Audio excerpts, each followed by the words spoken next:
예수 그리스도, 이건 좀 띄어서 봐야 돼요. 이거를 풀면 예수 기름 부음 받은 자라는 말입니다. 사도 바울은 자기는 예수 외에는 자랑할 것이 없다 그랬습니다. 그렇죠? 얼마나 그 예수가 귀하고 좋았고 너무나도 자기 마음에 와닿았으면 빌립보서 3장에서 사도 바울은 이런 얘기를 합니다. 자신에게, 그러니까 자기에게 유익하던 모든 것 있죠. 유익하던 모든 것, 뭐 인간관계가 됐든 뭐 백이 됐든 돈이 됐든 뭐가 됐든 간에 지식이 됐든 간에 이 모든 자신에게 유익하던 모든 것을 그리스도를 위하여 해로 여기고 배설물로 여긴다고 했어요. 우리 그거 못 버리잖아요. 근데 많은 걸 버리면서 왜 그런가 봤더니 주 그리스도 예수를 아는 지식이 가장 고상하기 때문이라고 말합니다. 이 말에 있어서 그러니까 다른 걸 다 버리라는 의미가 아니고 그만큼 뭐예요? 예수를 아는 것이 너무너무 귀하다는 거예요. 가장 고상하다. 이거 영어로 보니까 NLT New Living Translation을 보니까 The infinitive value of knowing Christ Jesus my Lord 이렇게 돼 있거든요. 뭐예요? 무한한 가치라는 거예요. 예수를 아는 것이 무한한 가치. 그리고 New King James 버전에는 뭐가 되어 있냐면 Excellence of knowing Jesus Christ 이렇게 돼 있습니다. 가장 뛰어난 것이라고 이야기해요. 자, 여러분 그러면 이 말에는 뭐가 들어있냐면 세상의 모든 것은 완전하지 않고 유한하고 끝이 있다는 겁니다. 완전하지 않다는 거, 불완전하다는 거예요. 끝이 있다는 거예요. 그 말은 뭐냐면 여러분이 지금 예수를 알잖아요. 여러분 안에 뭐가 있다? 무한한 가치가 있다는 거예요. 그래서 여러분이 너무나도 귀한 분임을 아셔야 됩니다. 세상보다 귀한 분인 걸 믿으셔야 돼요. 예수를 아는 자들은. 자꾸 세상은 여러분을 무너뜨리려 하고 가치 없는 존재로 만들고 때로는 자존심 상하게 만들고 열등감 있게 만들겠지만 거기에 속지 마세요. 속지 마세요. 여러분 그거에서 이겨내셔야 합니다. 이겨내셔야 돼요. 나중에 기회가 되면 그 미국 영화 중에 42인가 어떤 그 흑인이 처음으로 그 메이저리그에 진출한 그 영화가 있는데요. 그 사람의 조건이 메이저리그에 진출하는 조건이 뭐냐면 어떤 공격을 해도 너는 참아라고 조건이 겁니다. 근데 그 사람이 진짜 영원히 진짜 인종차별을 어마어마하게 당했거든요. 자기 가족까지 그렇게 모욕을 당했는데도 불구하고 참아내면서 42번이라는 번호가 영구 결번이 됩니다. 여러분 하물며 그러는데 우리 예수 믿는 자들이 속으면 안 돼요. 우리는 존귀한 자임을 잊지 마십시오. 여러분 안에 무한한 가치가 있는 걸 믿지 마시고 내 주변의 것들로 속지 마시라는 이야기예요. 늘 사단은 여러분을 넘어지기에 노리고 있어요. 그래서 이 믿음을 무너뜨리지 마시고 늘 견고히 지키시기를 바랍니다. 그래서 우리는 무한한 가치인 예수 생명의 떡의 내용을 지난 주일에 들었습니다. 그래서 예수님만이 우리에게 영적 생명을 주시는 분이기에 스스로 떡이라는 양식으로 표현하시면서 우리가 생명의 떡이신 그분을 먹음으로 영원히 배고프지 않을 것이라고 했습니다. 이 영원히 먹음으로 영원히 배고프지 않을 것이 뭐다? 영생이라고 말하고 있습니다. 그래서 이 영생은 또 구체적으로 어떤 것이냐? 하나님 나라에 들어가 영원히 하나님과 더불어 사는 것을 말합니다. 그래서 여러분 현재 이 땅에서 살아가는 우리는 육신의 생명을 위해 밥을 먹고 물을 마시듯이 영원히 사는 생명을 누리기 위해 뭘 해야 되냐면 하나님과 화목하고 교제해야 하는 삶을 살아야 된다는 겁니다. 그게 영적인 양식이라고 이야기하고 있는 거예요. 그 생명의 떡이요 자신을 먹으라고 이야기하고 있는 겁니다. 그래서 우리는 늘 예수님 앞에 나와서 그분 안에 거하며 살아가야 될 줄 믿습니다. 그게 자연스럽게 생명의 떡을 먹은 자의 삶이 되는 겁니다. 내가 그게 자연스럽지 않다면 아직 그게 생명의 떡이 아니라 뭔가 다른 게 섞여 있는 떡일 수도 있어요. 탈날 수도 있어요. 여러분 진짜 생명의 떡을 먹어야 돼요. 아셨죠? 예수 외의 것들, 예수를 속여서 가장하고 들은 것들에 절대 넘어가지 마시길 바랍니다. 그렇다면 오늘 또 마찬가지입니다. 가장 뛰어나고 무한한 가치이신 예수 그리스도에 대해서 전하고자 합니다. 예수는 그리스도라는 뜻이에요. 예수 그리스도 이름이 붙여니까 예수는 그리스도. 이걸 좀 전하고자 합니다. 그래서 전하기에 앞서서 여러분에게 한번 C.S. 루이스가 예수님에 대해서 말했던 것을 여러분에게 한번 들려드리고 싶은데요. 이 C.S. 루이스가 이런 말을 했어요. 예수님에 대해 사람들이 흔히 하는 정말 어리석은 말은 나는 예수님이 위대한 성인이라고 생각하지만 그가 자신을 하나님이라고 주장하는 것은 받아들이기 어려워. 사람들이 그런다는 거예요. 나는 예수님을 위대한 성인이라고 생각하지만 하나님이라고 하는 건 받아들이기 어렵다는 거예요. 그러면서 C.S. 루이스가 말하면 이 말에는, 이 논리는 문제가 있다. 인간에 불과한 사람이 자신을 하나님이라고 주장한다면 그는 위대한 성인으로서 인격을 갖춘 자가 아니다. 그는 자신이 삶은 달걀이라고 말하는 사람과 같은 수준의 미치광이이거나 마귀일 것이다. 그러므로 당신은 선택해야 한다. 이 사람은 하나님의 아들이거나 미치광이 혹은 더 나쁜 사람일 수 있다. 자, 이 말이 무슨 말이냐면, 이 사람들은 예수님을 공자, 소크라테스, 석가모니와 함께 인류 역사상 가장 위대한 성인이라고 말합니다. 그렇죠? 그런데 봐보세요. 예수님을 자꾸 미치광이, 거짓말쟁이 없다라고 이야기해요. 그렇게 예수님은 미치광이나 거짓말로 말한다면서 사람들이 위대한 4대 성인이라고 말할 리가 없다라는 거죠. 성인이 거짓말하고 미치광이인가요? 아니죠. 이 말에 모순이 있다라는 거예요. 만약에 예수님을 위대한 성인으로 인정한다면, 예수님 스스로 성인이라고 한 적은 없어요. 하나님이라고 했지. 여하튼 위대한 성인으로 인정한다면 그분이 하나님이라고 하는 말을 믿어야 하지 않겠냐는 거예요. 그러니까 그러면 이 말을 볼 때 뭐예요? 세상 사람들은 예수님을 모르는 게 아니라 안 믿으려고 한다는 걸 알 수 있죠. 그렇죠? 왜 위대한 성인이라고 하면서 우리 윤리 시간에도 배우죠. 저도 기억납니다. 중학교 때부터 윤리 시간에 4대 성인 중에 하나입니다. 학교에 배웠어요. 근데 왜 예수님은 안 계시다 그러고 사람들은 거짓말쟁이라고 하는 걸까요? 근데 위대한 성인은 또 너나요? 이거 어떻게 받아들여야 될까요? 사람들이 그걸 모르는 거예요. 영적으로 닫혀져 있으면 그것을 영적인 어떤 모순을 모르는 깨닫지 못하고 뭐요? 자꾸 부인만 하려고 한다는 거죠. 예. 우리 청문회에서 보게 되면 뭐요? 알면서도 기억이 나지 않습니다. 이거와 똑같은 거예요. 자, 그렇다면 여러분, 당신에게는 예수님은 어떤 분이세요? 당신에게는 예수님이 정말 하나님이십니까? 예. 그렇다면 정말 하나님이시라고 했는데 하나님으로 인정하고 사시나요?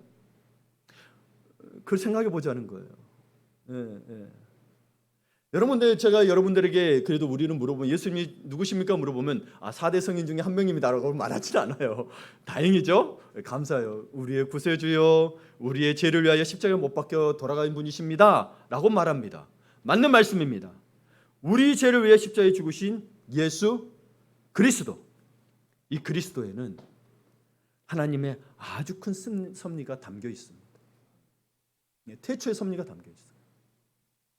그리스도 곧 메시아라는 이 단어에 그분의 역할도 담겨 있는데요. 이를 통해서 지금 우리가 받은 은혜가 얼마나 아름답고 고귀한가, 오늘 이 시간에 성령님의 감동이 있기를 간절히 바랍니다. 예. 그리고 정말 예수님을 이야기하면 은혜를 빼놓을 수 없는데요. 제가 필립 얀시의 말을 좀 빌리겠습니다. 좀 신앙이 어렵거나 삶이 어렵고 힘든 분들은 저는 필립 얀시의 책을 다 모두 볼 것을 권합니다. 굉장히 힘이 될 겁니다. 깊이 있고 정말 현실적이에요. 예, 한번 보시길 바래요. 하여튼 그분의 말을 빌리자면, 나는 은혜를 설명하기보다는 전달하고 싶은 것이다 라는 말을 했어요. 저는 이 말에 참 공감합니다. 제가 여러분 은혜를 다 설명한다고 해도 여러분이 알아들을 수도 없고, 제가 하물며 인간인데 하나님의 은혜를 다 알 수 있을까요? 안다고 설명하기가 벅찰 거예요. 왜냐하면 이 세상의 것을 주셨지만 사실은 이 세상에서 원래 존재했던 게 아니고 그분으로부터 온 거기 때문에. 네. 그러니까 저는 여러분에게 정말 이 설명하기보다는 오늘 저는 설명하는 것 같지만 뭐요? 그 은혜가 여러분 마음속에 전달되기를 바랍니다. 네. 이거는 주님을 만나게 되는 것과도 같은 거예요. 네. 그런 은혜가 전달되기를 바라면서 오늘 본문에 보니 시몬 베드로는 이렇게 고백합니다. 주는 그리스도시요, 살아계신 하나님의 아들이시니라고 대답합니다. 그리스도, 여기 그리스도가 나옵니다. 그러자 예수님이 베드로에게 말씀하시기를, 야 베드로야, 너 차 복 있는 사람이다. 복 있는 사람이야. 여러분, 이게 복이에요. 왜 복이냐면 내가 이것을 알게 된 것은 사람이 아니라 너 스스로가 아니라 뭐요? 하늘에 계신 너 아버지께서 알게 해주신 거야. 이게 뭐 여러분, 그래서 말씀에서 혹은 여러분 살아가면서 예수를 아는 게 가장 큰 복이라는 거예요. 그래서 바울이 뭐라는 거예요? 예수를 아는 지식이 가장 고상한 지식이다. 세상에서 부자 되고 돈 걱정 없이 이게 사는 게 복이 아니고, 진짜 성경적인 복은 뭐다? 예수를 아는 거예요. 예, 그게 성공이라는 거, 우리 신앙의 성공이라는 거.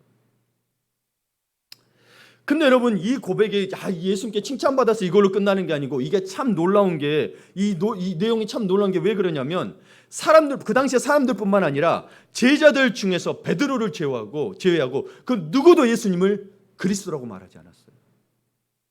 예. 근데 사실 여러분 이 뒷구절까지 읽어보면 여기에 나옵니다. 이 사단의 뒤로 몰려가는 이 사건이 나오는데 사실 베드로도 이걸 다 알고 이야기한 게 아니라는 이야기인 거예요. 그러니 누가 알게 해줬다? 하나님 아버지가 해줬다는 거예요. 예. 근데 사실 여러분 그 당시에 예수님은 어떻게 봤냐면 14절에 오늘 14절을 보면 세례 요한이다, 엘리야다, 에레미야다 혹은 선지자 중에 하나라고 합니다. 제자들에게 물었더니 이야기예요. 제자들도 뭐요? 다른 사람은 말한 것을 묻어가고 있죠. 베드로만 제외하고. 그러니 예수님이 칭찬하신 거죠. 야, 너는 진짜 복 있는 사람이다. 여러분이 예수를 알고 있으니 여러분이 복 있는 사람이에요, 아니에요? 복 있는 사람인 거죠. 이게 진짜 복이라는 거예요. 영생이 있는 복이라니까요. 이 세상에서 만족을 이 세상에서 줄 수 없는 귀한 복이에요. 예.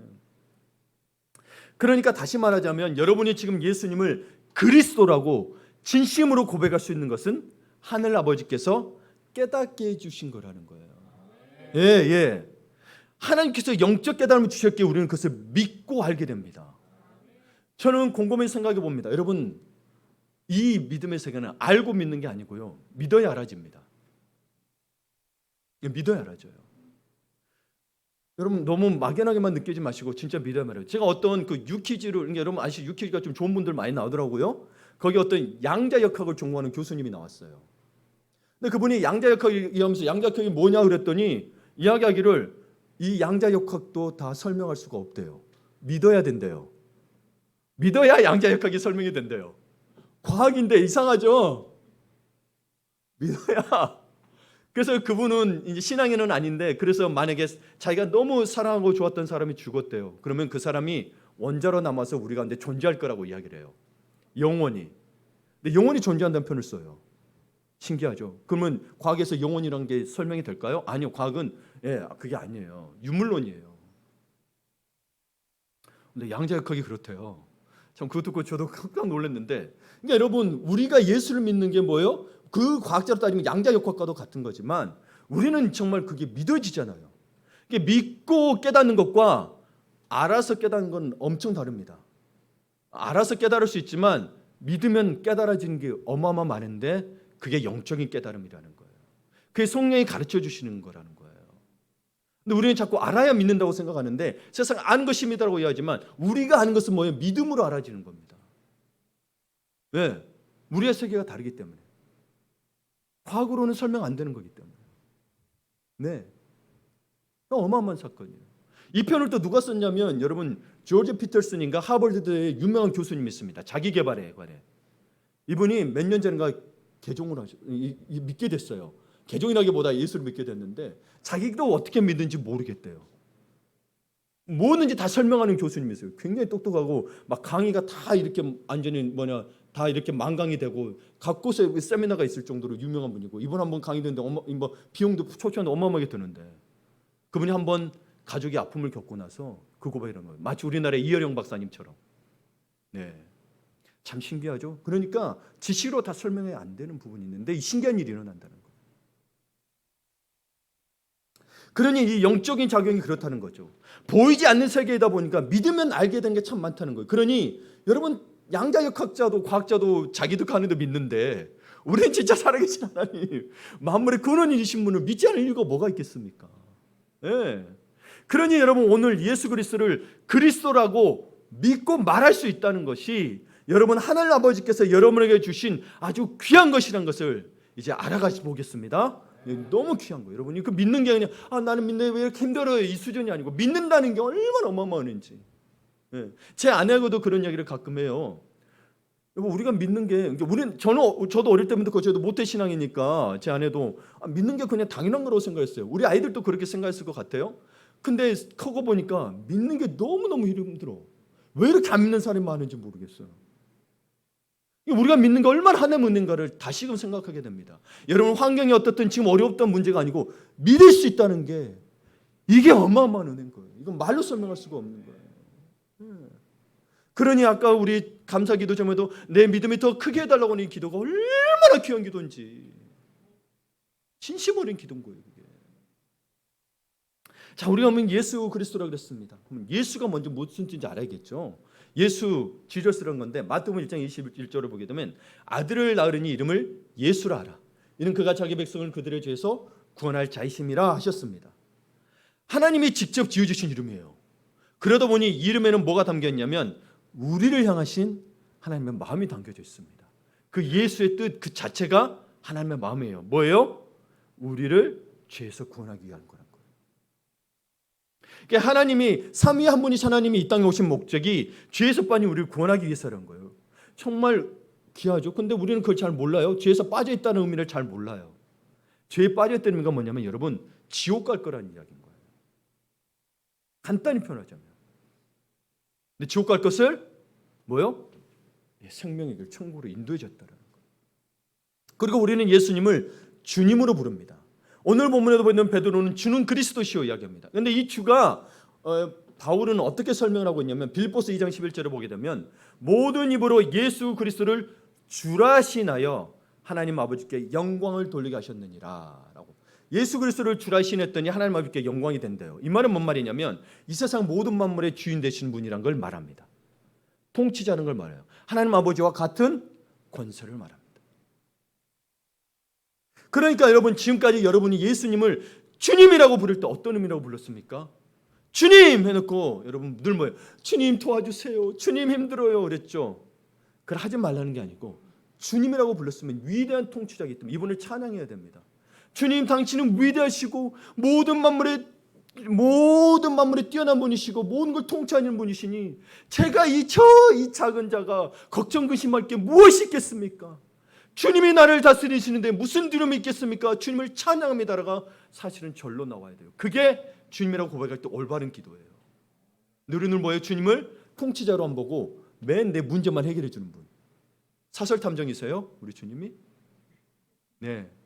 우리 주님이 은행원 직원이에요. 대출해 주는? 그 정도로 낮춰버린 거예요. 주님을 저급한 신으로 낮춰버렸어요. 그게 안 해주신다는 게 아니고 그 이상의 것을 좀 보시라는 이야기예요. 그러니까 우리가 얼마나 예수를 모르고 부르고 있는지 아시겠죠. 그냥 너무 매너리즘에 빠져버린 거예요. 그냥 주님 도와주시겠지. 믿음이 없는 고백들이 얼마나 일어나고 있는지. 그게 뭐예요? 하나님을 우상화시키고 있는 거예요. 여러분 세상 사람들이 하나님과의 다른 신들 차려서 뭐예요? 다 자기 잘 되게 해달라는 거예요. 문제 해결해달라고. 하나님을 그 수준으로 만들어버린 거예요. 너무 저급한 신으로 만들어버린 거예요. 우리 주님은 그럼 저급한 신이 아닙니다. 그러니 여러분 주님이라 함은 만유의 주인이신 예수님만이 당신의 삶의 주인이시요 통치자이심을 인정하는 거예요. 그러니 여러분이 인정한다. 이분이 우리의 삶의 주인이시요 통치로 인정한다는 것이 우리 삶에 어떤 작용을 하는지 이제 알게 되고 그리고 그리스도를 알게 되는 이 윤회를 통해서 여러분 오늘 정말 그리스도를 부를 때마다 놀라운 변화가 있기를 간절히 바랍니다. 아멘. 그럼 이제 우리 그리스도에 대해서 알아볼게요. 그리스도는 예수님의 이름 중에 하나입니다. 뭐 임마누엘 뭐 이렇게 있죠. 뭐 어떤 별명도 불렀어요. 뭐 바리새인들은 먹기를 탐하는 자. 이건 사실 좋은 의미는 아닙니다. 원래 먹기를 탐하는 분이 아닌데 사실 죄인들하고 먹고 있다 보니 좀 비꼬아서 부른 말이에요. 여하튼 여러 가지 속에서 예수 그리스도 예수님의 이름 중에 하나입니다.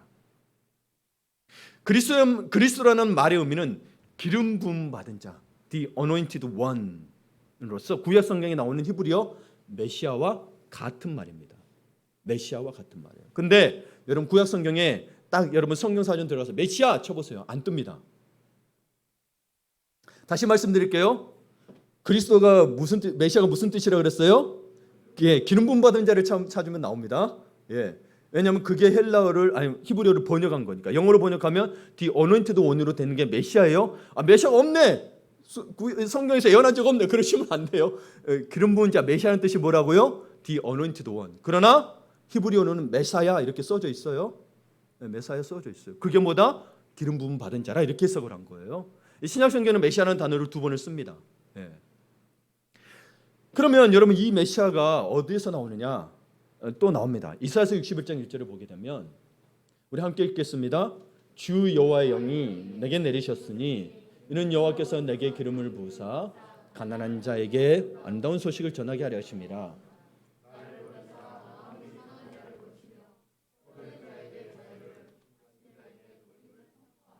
네. 자, 여기 보면 여호와께서 내게 기름을 부으사, 주와 여호와 영이 내리셨고요. 여호와께서 내게 기름을 부으사, 같은 말인데 기름을 부으사 뭔 말이냐면 이게 히브리어 동사 원형이거든요. 마샤흐인데 이게 명사화되면서 메샤야 이렇게 파생된 겁니다. 이 말 뜻이 뭐예요? 메시아라는 뜻이에요. 기름 부음 받은 자. 오늘 이미 성경에서 쓰고 있어요. 한국말로 없다고 해서 없는 게 아니에요. 네, 아셨죠? 예. 그리고 이사야서에서도 이 The Anointed One이라고 그렇게 쓰고 있습니다. 예.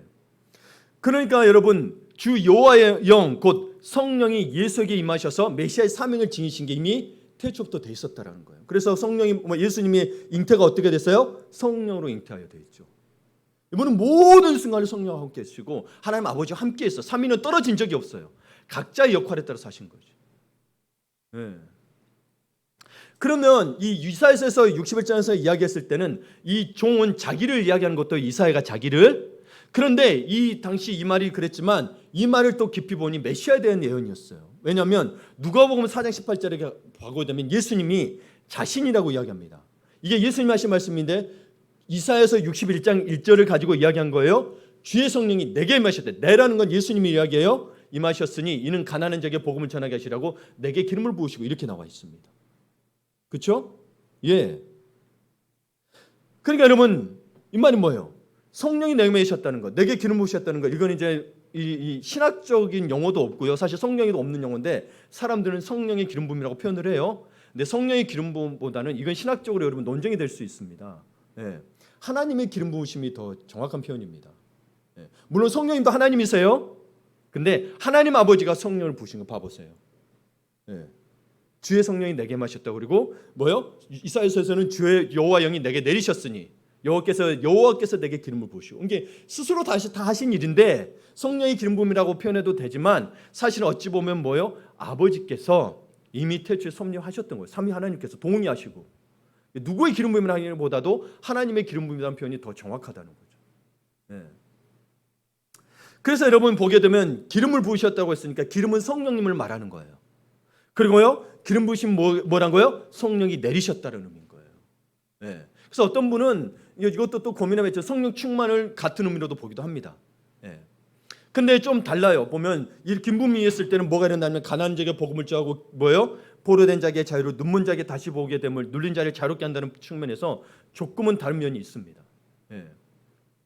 우리 또 성령 충만할 때 성령 열매를 이야기하니까 그런 면에서 약간의 차이가 있지만 사실 크게 다를 바는 없습니다. 성령이 다 하시는 일이니까. 예, 단지 우리가 표현에 좀 다르게 기름 부음이냐 충만이냐 하는 건데, 근데 성령이 다 하시는 일이에요. 굳이 나눌 필요도 없어요, 여러분. 예, 우리가 나눠봐야 뭐예요? 사람이 하나님 왜 나눠? 그래봐야 의미가 없어요. 여하튼 여러분, 예수님은 인간의 몸을 입고 오셨지만 뭐예요? 성령을 입으시고 함께 오셔서 가난한 자에게 복음을 전하고 마음에 상한 자를 고치시며 갇힌 자는 영적으로 묶인 자와 육적인 질병을 다 말합니다.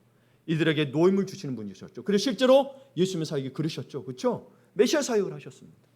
기름 부은 자의 사역을 하셨어요.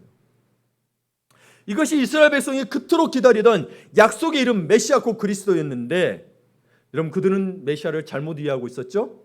그렇게 성경에서 이사야서에서 이야기했어도 뭐예요? 자기들 선민만 잘 되는 걸로만 이렇게 얘기했단 말이에요. 아유 참, 그렇죠. 이게 왜냐하면 이 메시아, 이스라엘 백성들이 그리스도, 이 기름 부음 받은 자에서 깊이 고민만 했다면, 자기들은 알잖아요. 우리나라에는 없었지만 이스라엘에는 기름 부음 받은 자들이 있었어요. 그렇죠? 여기는 예수님의 역할이 담겨 있단 말이에요. 예수님이 이 땅에 오셔서 성육신하셔서 하신 사역에 성육신하셔서 오신 사역이에요. 이 사역이 이게 담겨 있었단 말인 거거든요. 예. 그래서 우리는 구약의 기름 부음의 사람이 나오는데 어떤 사람이었는가 우리가 보세요. 알지만 여러분 구체적으로 또 보시면 이게 깊은, 여기에 담겨져 있는 하나님의 마음을 알아야 합니다. 그냥 세 가지 있지 이 정도로 아는 게 아니고, 먼저 어떤 사람이 나오는가 볼게요. 제사장입니다. 출애굽기 40장에 보게 되면 그 아버지에게 기름을 부음 같이 그들에게도 부어서 그들이 내게 제사장의 직분을 행하게 하라. 그들이 기름 부음을 받았은즉 대대로 영영이 제사장이 되리라 하심에 돼 있죠. 이 기름을 누구에게 부었다는 거예요? 제사장. 제사장이 부었다고 나오죠. 그럼 제사장이 어떤 일을 하는 사람이었어요?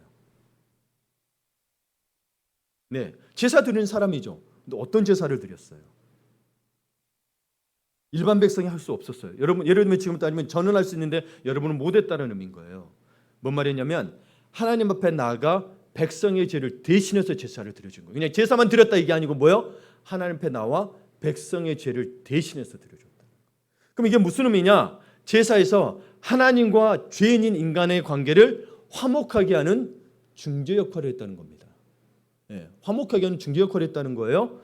그 당시에 아무나 할 수 없었던 거예요. 오직 제사장만 할 수 있었던 겁니다. 두 번째, 왕입니다. 사무엘하 22장에 보게 되면 여호와께서 그의 왕에게 큰 권을 주시며 기름 부음 받은 자에게 인자를 베푸시며 영원하도록 다윗과 그 후손에게 하였더라. 돼 있죠? 왕과 기름 부음은 다 같은 의미인 거예요. 다윗의 자손은 특히나 그런 왕의 가문으로서 영원토록 인자를 베푸시겠다고 하신 건데, 그러니까 이 본문에서는 왕에게 기름 부음을 부었다고 말하죠. 그러면 왕이란 어떤 사람이에요? 어떤 역할을 하는 사람이에요? 나라와 백성을 다스리는 사람이죠. 그러면 이스라엘의 왕은 좀 다릅니다. 여기 앞에 서술이 좀 더 붙어야 돼요. 이스라엘 왕은 어떤 의미의 왕이냐면 하나님을 대신하여 이스라엘 백성을 다스리는 사람을 이스라엘은 왕이라고 합니다. 사사기를 보시게 되면 하나님이 너희들의 왕이다라고 이야기해요. 스스로 이야기했어요. 그러나 그들이 인간의 왕을 원하니 대신해서 인간의 왕을 세우게 됩니다. 그러니 이 왕의 역할을 잘 기억하십시오. 하나님을 대신하여 백성을 다스리는 사람이었습니다. 그렇다면 이제 제사장과 왕외에 어떤 사람이 기름부음을 받았느냐? 선지자입니다. 열왕기상 19장 16절에 보게 되면 하나님께서 엘리야에게 하신 말씀이에요. 엘리야에게 19장 16절에 보면 너는 또 님시 아들 예후에게 기름을 부어 이스라엘 왕이 되게 하고 또 아벨 무홀라 샤밧의 아들 엘리사에게 기름을 부어 너를 대신하여 선지자가 되게 하라. 자, 예후에게 기름 부어 왕도 되게 했고요. 누구에게 또 기름 부었어요? 선지자에게도 기름 부었음을 알 수 있습니다. 그러면 선지자는 어떤 역할을 하는 사람이었어요? 하나님의 말씀을 백성에게 전하는 사람이었습니다. 여러분, 이 그리스도라는 말에 있어서 이 세 가지 역할을 잊지 마시길 바라요. 여러분이 예수 그리스도를 믿습니다 할 때는 이 세 가지 역할을 기억하고 하셔야 돼요. 예수님은 어떤 역할을 하느냐? 선지자 기능에서 뭐하고 있어요? 하나님의 말씀을 여러분에게 전하고 있는 사람인 거예요. 왕이시란 건 뭐예요? 여러분을 다스리는 사람이에요. 제사장은 건 뭐예요? 하나님과 인간의 관계를 회복시키고 있다는 것을 여러분 이걸 알고 그리스도로 부르셔야 된다고요. 안 그러면 그냥 구원자 이걸 끝.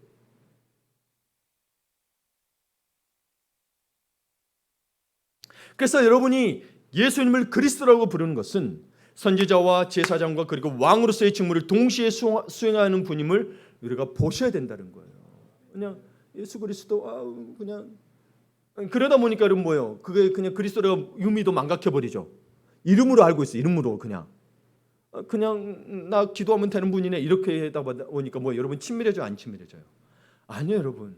그분의 이 세 가지 직무를 통해서 여러분이 그분 앞에 이걸 가지고 나갈 때 여러분 삶의 변화가 있는 겁니다.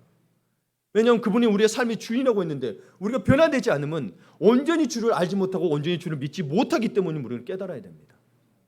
그래서 먼저 선지자는 하나님의 뜻을 하나님의 백성에게 전달하는 역할을 담당했다고 했습니다.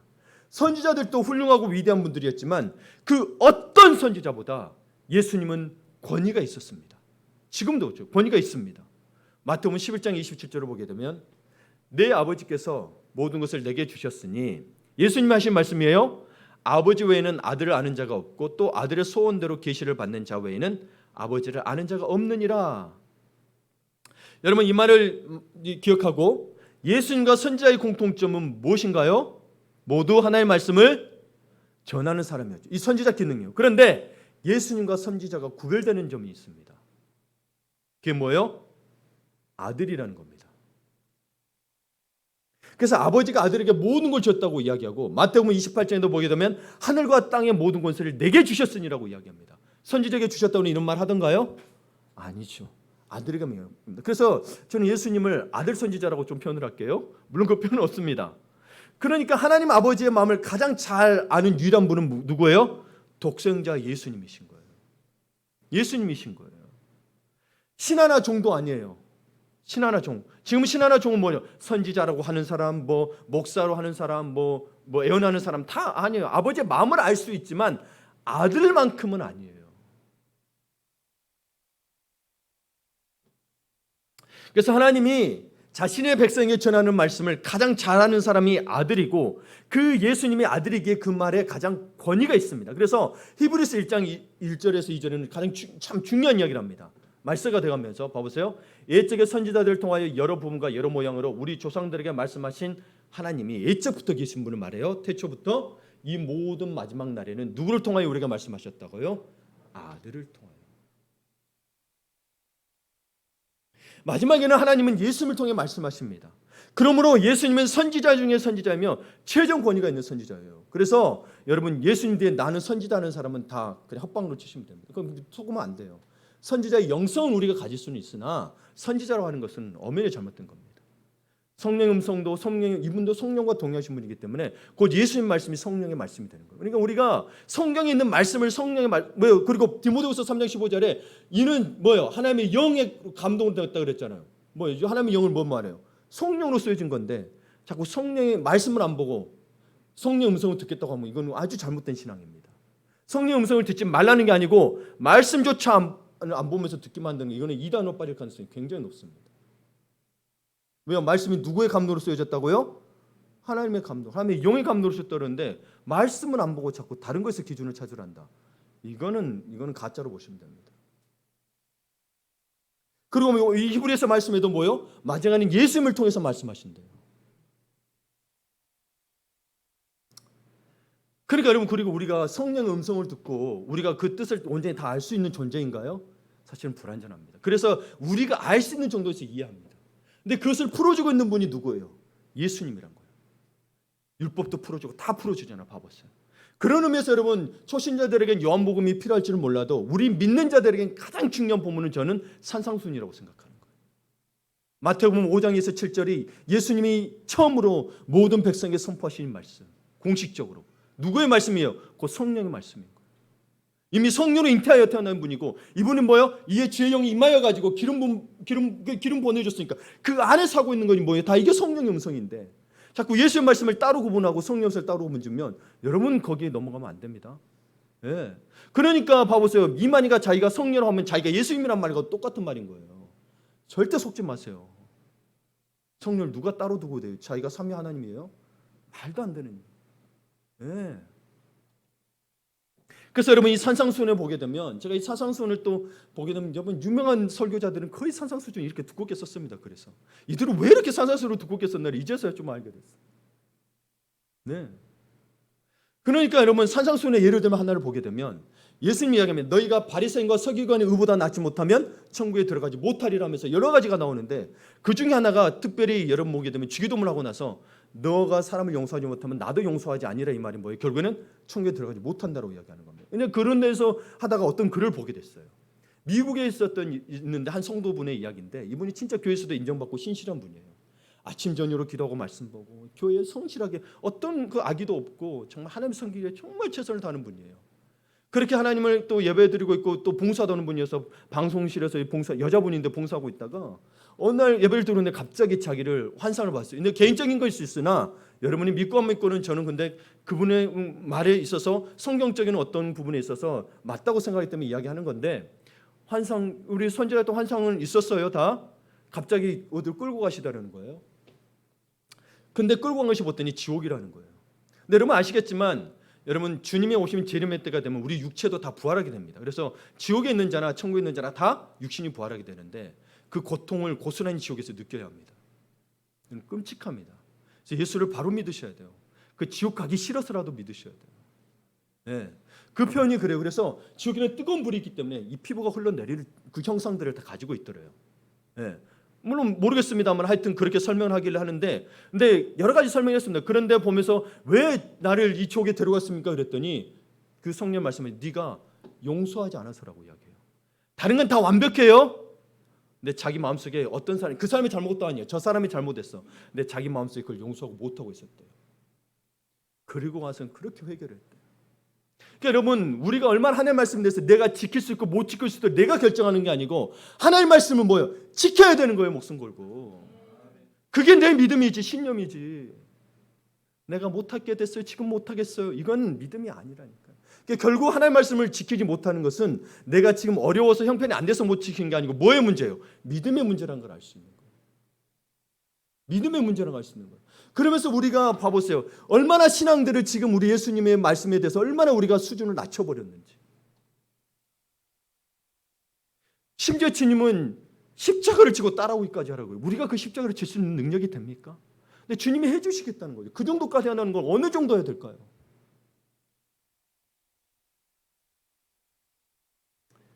우리으로는 용서가 안 되죠. 그래서 선지자 측면에서 용서라고 이야기하는 거고, 그리고 이제 제사장 역할로서 뭐요? 우리가 아니 용서할 수 있는 이 은혜가 있는, 우리가 용서받을 수 있는 은혜가.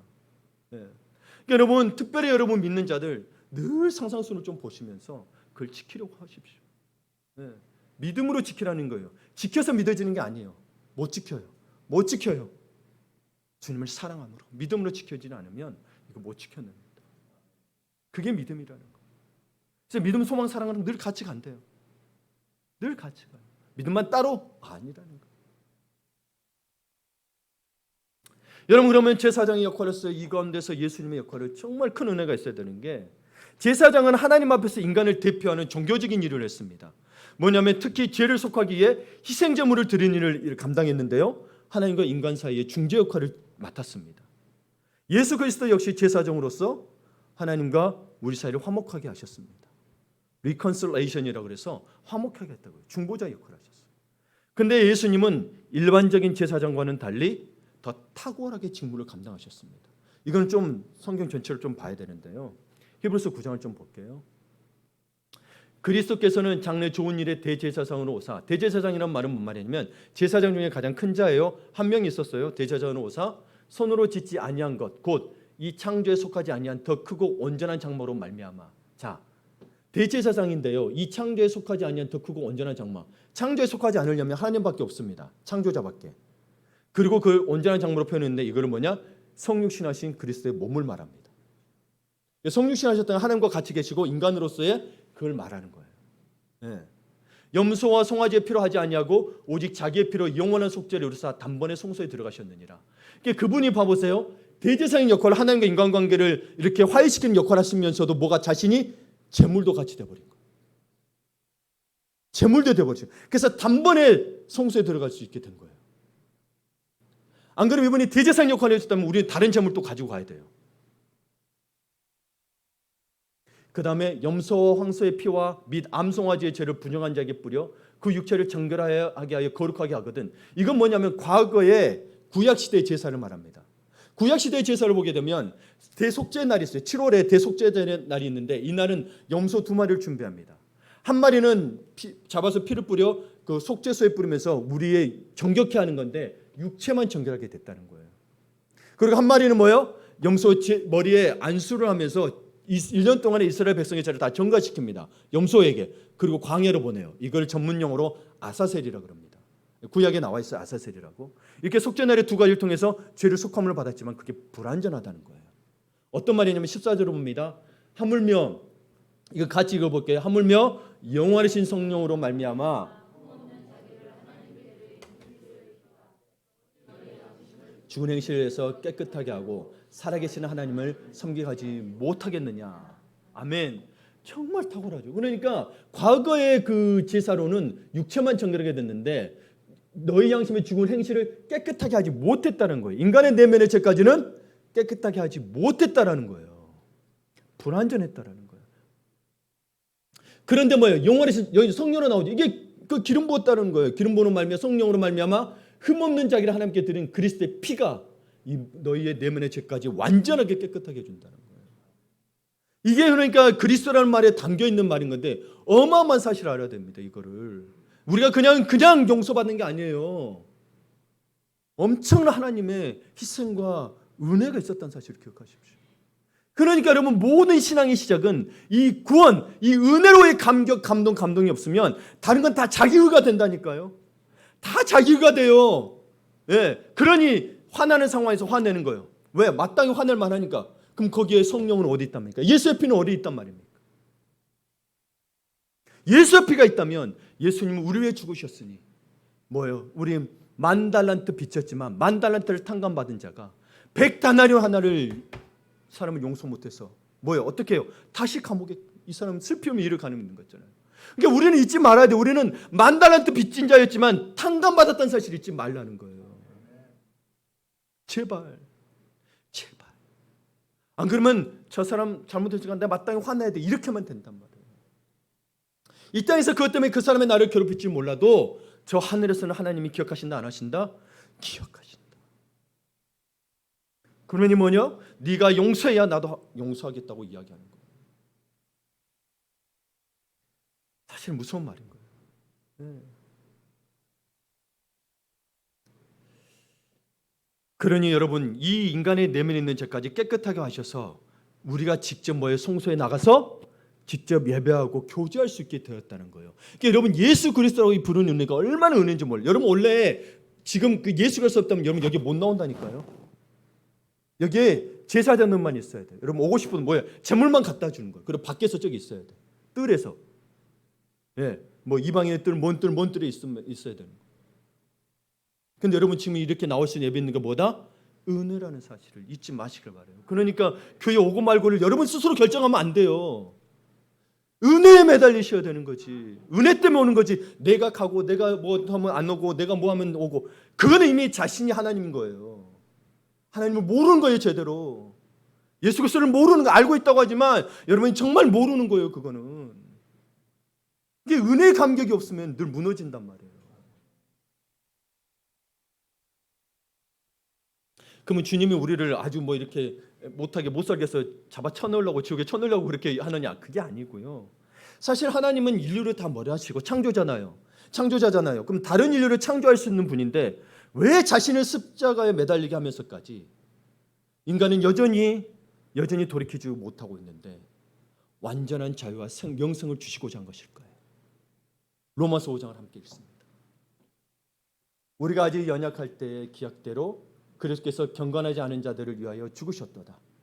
의인을 위하여 죽는 자가 쉽지 않고 선인을 위하여 용감히 죽는 자가 혹 있거니와 우리가 아직 죄인 되었을 때 그리스도께서 우리를 위하여 죽으심으로 뭐라고요? 하나님께서 우리에 대한 자기의 사랑을 확증하셨느니라. 이게 어마어마한 거예요. 여러분 진짜 이 말은 눈물이 정말 여러분 감격하셔야 되는 거예요. 여러분 우리가 여기 표현이 뭐가 되냐면 인간이 봐봐요. 의인이라 할지라도 우리가 죽어주는 게 쉽지 않은데 근데 원수를 위해서 죽어줄 사람이 있겠냐는 거예요. 우리가 죄인 됐을 때는 표현을 쓰죠. 8절에.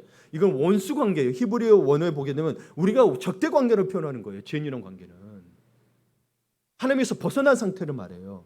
하말티아라는 단어가. 그러니까 주님과 적대 관계인데 여전히 원수의 관계인데도 불구하고 뭐예요? 그리스도께서 우리를 위해 죽어주셨다는 거예요. 그래서 원수를 사랑하라고 그래서 이야기할 수 있는 거예요. 주님이 그러셨기 때문에. 놀라운 비밀인 거예요. 그런데 그게 뭐예요? 우리에 대한 자기의 사랑을 확증하셨다. 뭐예요? 하나님이 진짜 우리를 사랑하신다. 하나님의 사랑이라는 이 속성 때문에 우리가 죄인 되었어도 뭐예요? 우리를 죽어주신다라는 거예요. 그 사랑의 힘을 입지 않으면 우리도 다른 사람을 용서하는 것들이 결국엔 자기 의가 될 수밖에 없다라는 거예요. 용서했다가도 그 사람 또 뭐 죄지면 야, 내가 한 번 용서해주면 됐지. 너 또 그래 그러잖아요, 우리. 근데 그런 관계였기 때문에 봐보세요. 베드로가 예수님에게 찾아와서 이야기합니다. 제가 7번까지 용서했습니다. 그때 예수님 뭐라 그래요? 7번에 70번까지 용서하라.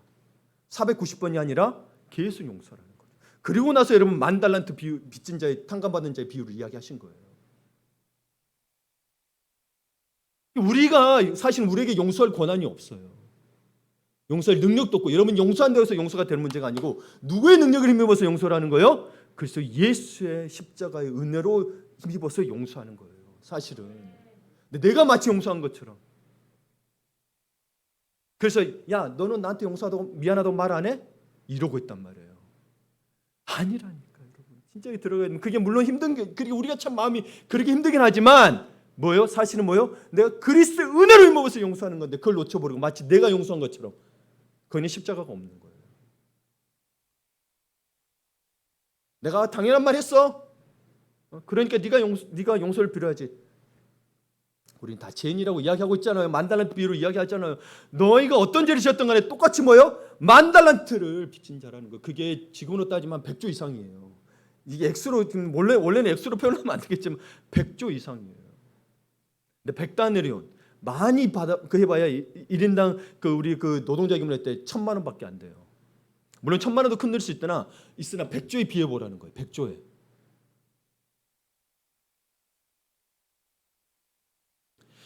이런 점에서 여러분 우리를 향한 하나님의 사랑과 예수 그리스도의 제사장 직무는 참으로 놀라운 거예요. 여러분이 그리스도라 하는 말이 얼마나 은혜인 줄 아시겠죠? 내가 예수 그리스도의 은혜라는 거. 근데 은혜에 그러면 감사하며 살아야 되는데 왜 은혜에 맨날 염려 걱정 근심하고 사시냐는 거예요. 이제 예수님을 왕으로서의 직무에 대해서 이야기하고자 합니다. 유대인의 왕으로서만이 아니라 모든 세대, 모든 지역, 모든 사람의 왕으로서 우리를 다스립니다. 시공간을 초월해서 다스리는 진짜 주인이란 말입니다. 에베소서 1장에서 바울은 이렇게 이야기합니다. 그의 능력이 그리스도 안에서 역사하사 죽은 자들 가운데서 다시 살리시고 하늘에서 자기의 오른편에 앉히사 모든 통치와 권세와 능력과 주권과 이 세상뿐만 아니라 오는 세상 봐보세요. 현재의 과거 모든 것 그리고 오늘서 미래까지 일컫는 모든 인류에 뛰어나게 하시고 모든 만물을 그의 발 아래 복종하게 하시고 그를 만물 위에 교회의 머리를 삼으셨느니라. 그래서 이 시대의 교회를 통해서 하는 거면요. 예수 그리스도를 그래서 드러나게 해야 되는 거예요. 모든 것이 여러분 교회 공동체를 통해서 모든 게 이루어져야 됩니다. 다른 게 우선이 될 수가 없어요. 주님은 스스로가 교회의 머리라고 말씀하셨기 때문에. 그렇게 교회의 머리가 되셔서 모든 만물을 통치하고 다스린다는 거예요. 그래서 교회의 권위가 사실은 영적으로 가장 높은 거예요. 근데 그걸 인간이 함부로 하면 안 되겠죠, 그렇죠? 목사가 자기 권위처럼 사용하면 안 되는 거죠. 교회의 머리신 예수님의 권위라는 거예요. 그걸 교회에 임하셨다는 거예요.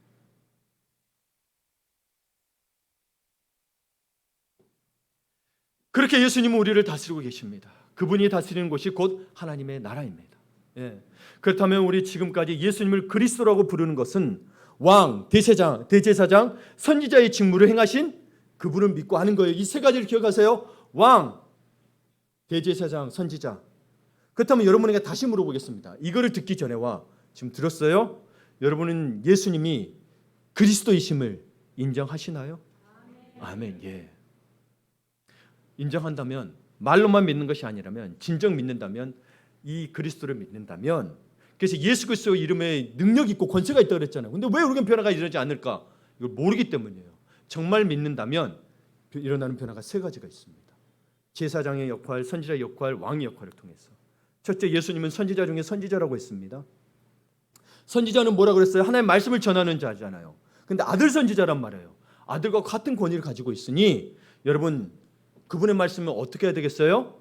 경외심을 가지고 그분의 말씀에 귀 기울여야 합니다. 그분의 말씀에 권위를 두고 무엇보다도 순종해야 합니다. 그분이 하나님이라면, 그리스도라면, 그렇죠? 성령으로 말미암아 성령으로 기름 부었게 됐다면, 그게 성령의 인도하심이죠, 그렇죠? 네. 그러면 내가 예수 그리스도로 고백하고 말씀에 나는 이 말은 순종하고 이 말을 안 할게 하는 건 뭐예요? 예수 그리스도를 인정을 안 하는 거예요. 그래서 지키기 힘든 게 아니라 뭐라 문제라고 그랬어요? 믿음의 문제라는 거예요. 안 믿는 거예요. 그거는. 둘째, 예수님은 대제사장입니다. 자신의 피로 우리의 집값을 치름으로써 우리에게 완전한 자유와 영원한 생명을 주셨습니다. 이로 인해 우리의 누구와의 관계를 회복시켜 주셨어요? 하나님과의 관계를. 그렇다면 하나님과의 화목한 자에게 누려지는 하나님과 교제를 누리셔야 되는 거예요. 그는 무엇보다도 기도하고 말씀을 봄으로써 하나님과 교제를 나눌 수 있어야 합니다. 이게 뒷전이 되면 안 돼요. 이걸 편한 시간에 너무 바쁘니까 편한 시간에 하겠게요. 하나님을 그리스도로 인정 안 하는 거예요. 예수 그리스도로. 여러분 무엇보다 우선이 되어서 그게 힘든 시간, 아침이 새벽이 내게 가장 소중한 시간이다. 그럼 드리고 그 시간이 편해지도록까지 해야 되는 거지. 주님과의 교제 시간이. 내가 편한 시간에 예수님을 만나겠다. 그건 내가 주인이잖아요. 그렇죠? 내가 어른 대접 받는 거잖아요. 너가 예수님은 어린애니까 나 따라와 이거잖아요. 우리 자녀들한테 그러잖아요. 나 엄마 아빠한테 맞춰 그러잖아요. 여러분은 마음이 생활에서도 나타나야 돼요. 그래서 여러분 하나님을 이 직무를 통해서 교회를 섬기고 봉사하고 섬기는 모든 것들이 여러분 귀한 일을 아셔야 돼요. 허투루하지 마세요. 여러분 일보다 더 중요한 일이에요. 영생과 관련된 일이에요. 근데 왜 자꾸 자기 바쁘다고 다른 일 하고 그러면 여러분 그리스도를 정말 믿는 거예요? 깨어나셔야 돼요. 나중에 주님이 책망하실 거예요. 악하고 게으른 종이라고. 세상에서 바쁘다고 해서 열심히 살았다고 해서 착하고 선한 종이라고 말 안 해요. 셋째, 지금 하늘에 계시지만 다시 오실 예수님은 이 세상 모든 만물을 다스리는 왕이라고 하셨습니다. 그러면 그분을 왕으로서 인정한다면 그분을 섬기며 그분을 위해서 살아야 된다는 거예요. 그렇죠? 근데 마치 봐보세요. 여러분 세상의 일 따로 주님의 일 따로 두고 뭐요? 세상 일을 맡고 먼저 하잖아요. 그럼 주님이 왕이에요? 당신이 왕이에요? 당신이 왕이죠. 세상을 왕으로 모시고 있어요. 여러분 모르겠죠? 여러분 그러고 있다고요. 이게 안타깝다고요, 여러분. 정말 믿고 여러분이 안 믿는다는 게 아니에요. 믿는데 자꾸 이런 부분에서 자꾸 사단의 꼬임에 넘어간다는 거예요. 제발 세상으로 마음 뺏기지 마시고 여러분의 게으름에 마음 뺏기지 마시고 여러분 형편에 마음 뺏기지 마시고 주님께 먼저 드려보세요. 그게 너무 안타까워요. 제발 늘 이야기하면 어떤 분은 그래요. 그런 이야기합니다. 어떤 분은 어떤 이야기하냐면 아유 멀리 봐야죠. 지금 이거 해결하고 올게요. 지금 이게 급해요, 목사님 그래요. 아니 예배보다 급한 게 지금 내일이라도 주님이 데려가면 어떻게 하겠냐는 거예요. 네 알겠습니다. 주님 앞에 기도. 주님 이분 그래도 빨리 데려가지 마십시오. 아직 기회를 주십시오. 그렇잖아요. 제가 어떻게 해서 제가 바꿀 수 있는 부분은 아닙니다. 저는 여러분 저도 전달자의 입장이에요. 제가 예수님이 아니에요. 저는 전함을 통해서 그 예수님이 들어간 그 말씀이 여러분을 변화시키기를 바라는 거에서 열심히 전하고 열심히 기도하는 거지. 저로 통해서 제가 여러분에게 능력을 주는 건 아니라는 거예요. 그러니 여러분이 그 예수를 듣고 여러분이 변해야 되는 거예요. 예수 그리스도로 고백해 놓고 자꾸 여러분 공동체를 소리 여기면 안 됩니다. 말씀을 마무리 짓습니다. 내면 세계의 질서와 영적 성장을 쓴 고든 맥도날드 목사님. 이분도 성적으로 이게 좀 교회에서 문제가 생겨서 한번 비참한 감에 빠졌어요. 그래서 아픔을 겪고 주님 앞에 정말 바로 회개하고 나오고 좀 외국은 그런 면이 있어요. 그것들 잘 또 용서해주고 받아주는 것들이 있어요. 한국은 좀 과거를 자꾸 캐내잖아요. 근데 미국 같은 건 그러진 않아요. 그래서 다시 일어서면서 이 책을 쓰신 거예요. 내면 세계의 질서와 영적 성장. 그분이 그런 이야기를 했어요. 웬만한 일에는 세상도 교회 못지 않거나 교회보다 낫다. 세상이 교회보다 낫다는 거예요. 우리도 알죠, 그렇죠? 때로는 집을 지어주고 가난한 자를 먹여주고 아픈 사람을 고쳐주는 일은 굳이 교인이 아니어도 할 수 있다. 그러나 세상이 못하는 일이 하나 있다. 세상은 은혜를 베풀 수 없다. 여러분 아멘이십니까? 네. 그러니 세상이 베풀 수 없는 은혜가 예수 그리스도 안에 다 있습니다. 다 있어요. 은혜를 다 설명할 수 없습니다만은 이 은혜가 전달되기를 바랍니다. 전달되기를 바라요. 그래서 예수 그리스도의 깊고 높은 은혜를 체험하고 그분의 크신 사랑을 알게 되고 감격할 때 당신의 모든 두려움은 사라질 것입니다. 요한일서 4장 18절을 읽고 마치겠습니다. 사랑 안에 두려움이 없고 온전한 사랑이 두려움을 내어쫓나니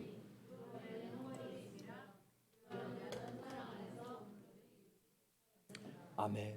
그 사랑 안에 거하시길 바랍니다.